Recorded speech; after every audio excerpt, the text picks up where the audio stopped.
Oh my gosh! The culmination of 2 years of collecting has finally brought to us the completion of the Fantastic Four in Hasbro form.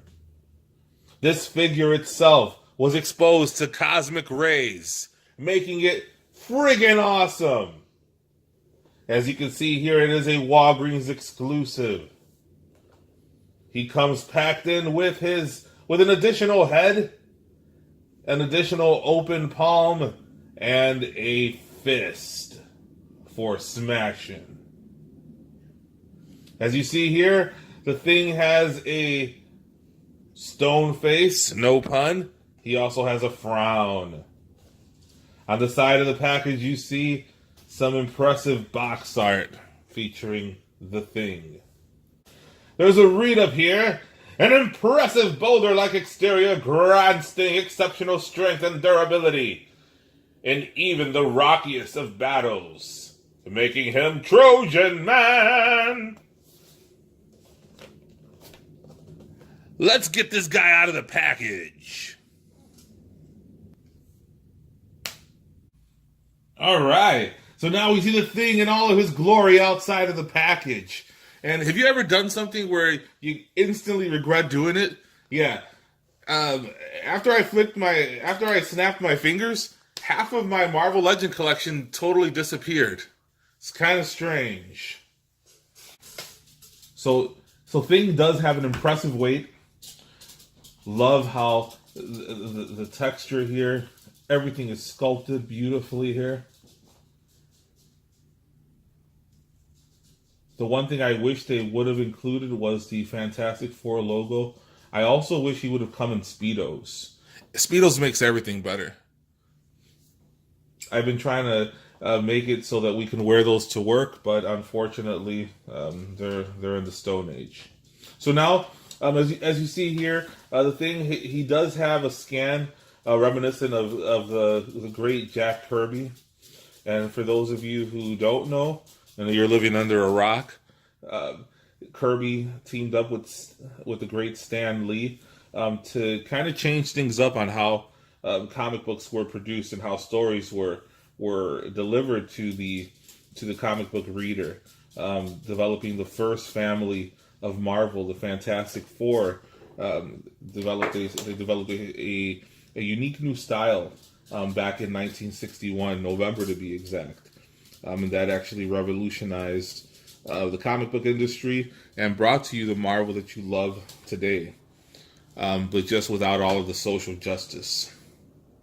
Actually, if you adjust things for social justice, he actually is a strong black woman that does not need a man.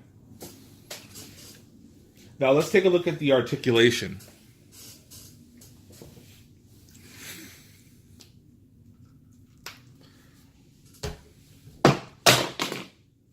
So now we see the thing.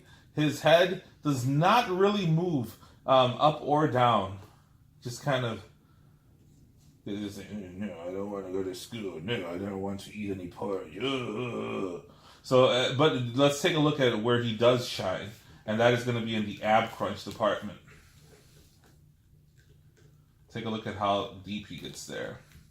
Also goes back pretty good. Now, what really excited me was how I thought initially that this had a pretty well hidden bicep swivel.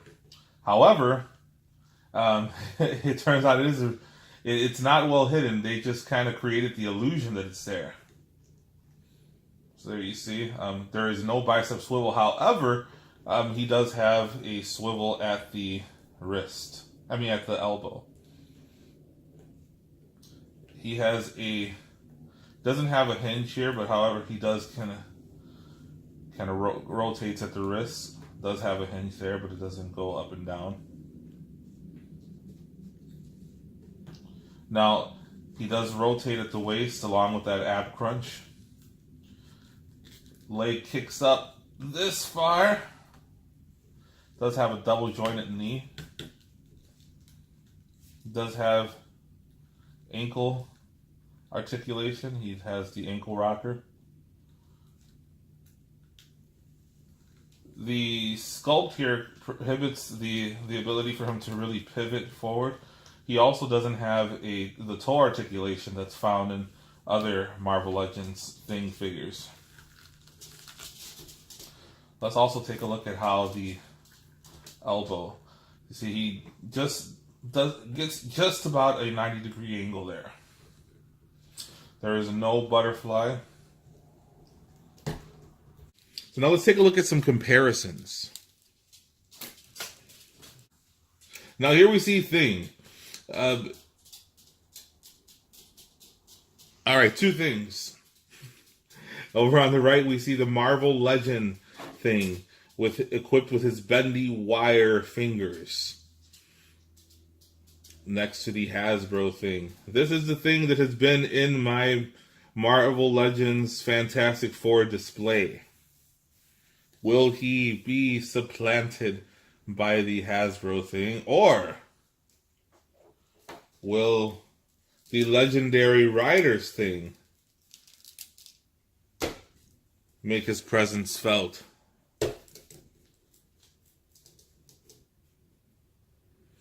As you see here, it's a tale of three things. This is his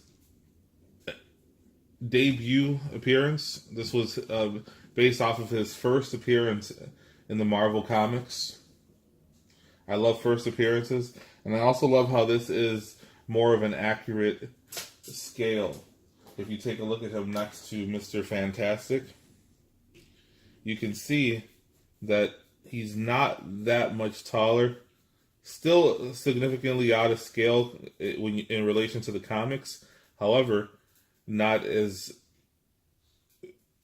out of scale as you see here, where he's actually a head and shoulders above Mr. Fantastic.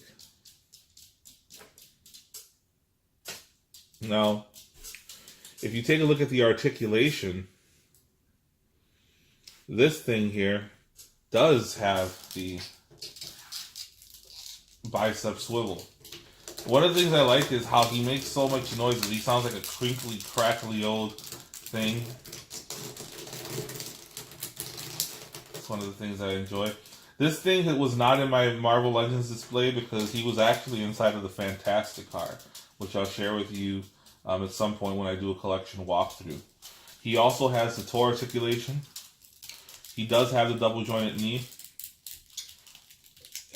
He actually can do a nearly full Jean-Claude Van Damme split. That's one of the things that I neglected to do with the Hasbro thing, as you can see here. Let's get some splitting action going here. And for those who missed the late great Glenn Webb, let's see how wide he can stand with his feet firmly planted on the ground. And there you see him doing that. Now we can see, let's take a look at how that works with the Legendary Rider.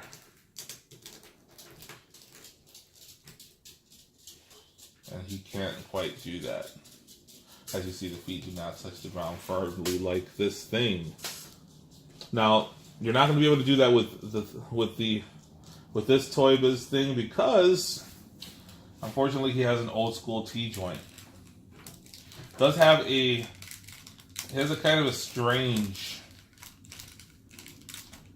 articulation here. He does rotate, but you're not going to get that much of a...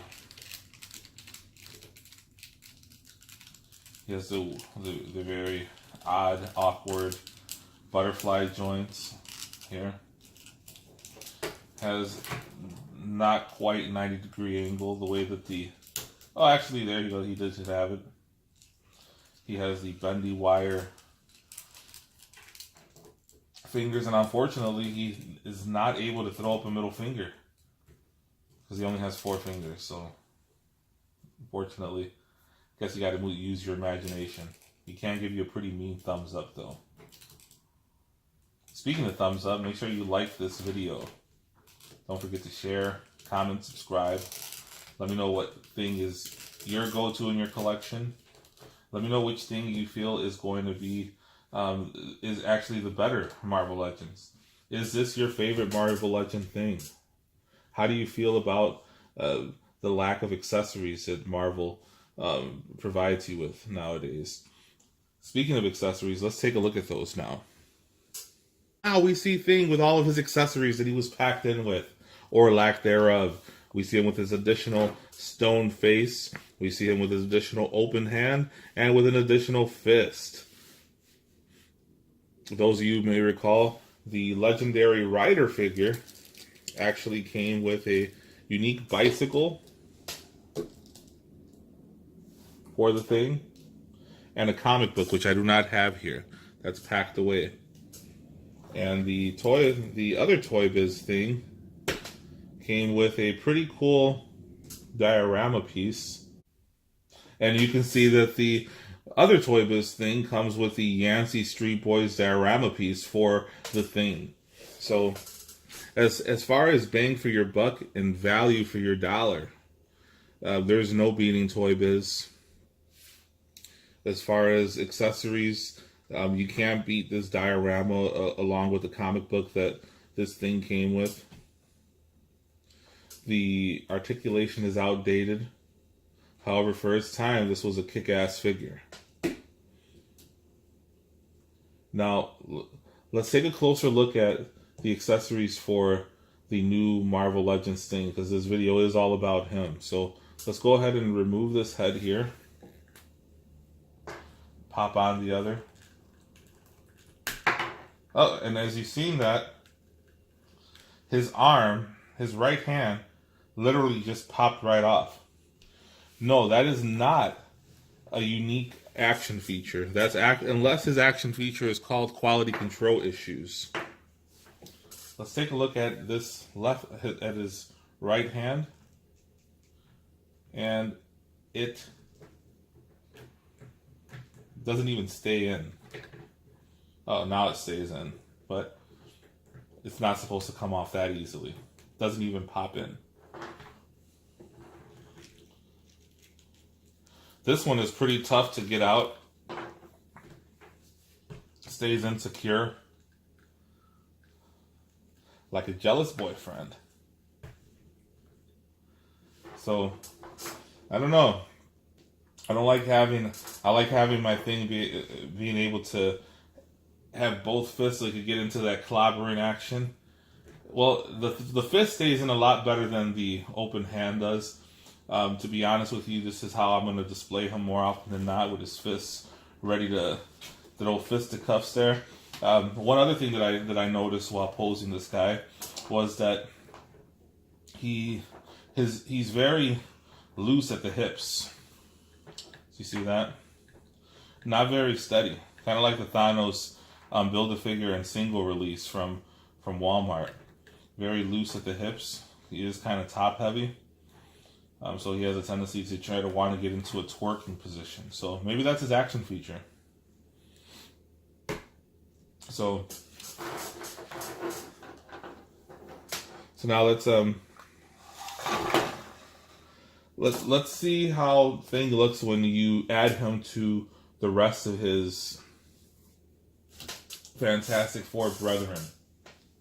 Right, and now you see the entire Fantastic Four all together. Finally, 2 years in the making of Walgreens exclusives. It all started with the Human Torch. Or did it start with the Invisible Woman? I don't remember. I'm getting older. So, but you do see the Human Torch here. You see Reed Richards. And we see the Fantastic Cat. The Fantastic Cat made a stunning appearance, a dramatic entrance into the video. And let's take her back and let's put her back on the shelf. All right, so I put the Fantastic Cat back on the shelf. She wasn't staying, so I had to use some sticky tack, and now she seems to have settled in. Now, as you see, we see Herbie. We see Mr. Fantastic, the Human Torch, the Invisible Woman, and Thing. In the background, I picked this up at the local comic book store yesterday to celebrate getting the Thing. This is a just a reprint of the original Fantastic Four. As you can see here, it says from August 1st. For those of you who know, the Fantastic Four first issue was November 1st of 1961, and it was not $3.99. Now, also you see here a metal lithograph of the Fantastic Four that I was lucky enough to get as a birthday gift from the old lady, Aunt May. Now, I just noticed that the Invisible Woman is phasing in this picture. Let's get her into focus. Let's try to... Alright, and there, was able to use a little trick there to get my Invisible Woman to focus a little bit better. There you go. So now, couldn't be more excited to have the Fantastic Four all together in the same line. We have, the Human Torch, the Invisible Woman, Herbie, Reed Richards, and the Thing. Let me know what you think in the comments below. Which Thing is your favorite? Do you prefer your thing to be small? Do you prefer your thing to be big? Hey, it's not the size that counts. People say size doesn't matter unless you're working with this little thing. Now, let me know what you think. Which thing do you prefer? Do you prefer Toy Biz? Do you prefer Hasbro? Is this your favorite version of the First Family? How excited are you to have the First Family back under Marvel, the Marvel license? They're also back in the comic books. We just had Fantastic Four #1 issued about a month ago. It's an exciting time to be a collector. It's an exciting time to be a comic book reader. I don't read any modern issues. I may pick up the first edition of the Fantastic Four reboot, but I'm a classic guy. But it's still good to see the Fantastic Four represented in the comic book for once as you go in there and browse. So let me know in the comments below what you think about the Fantastic Four. Make sure you like, comment, subscribe, and I just wanted to let everybody know as I approach my 50th subscriber, once I get to 100, this bad boy is going to be up for grabs. So make sure you subscribe, make sure you support the channel. Let me know what you like, let me know what you don't like. Share your favorite Fantastic Four memories. Let me know what your favorite story arcs are. Let me know what you think about the Thing, which is your favorite. And again, until next time, make mine Marvel.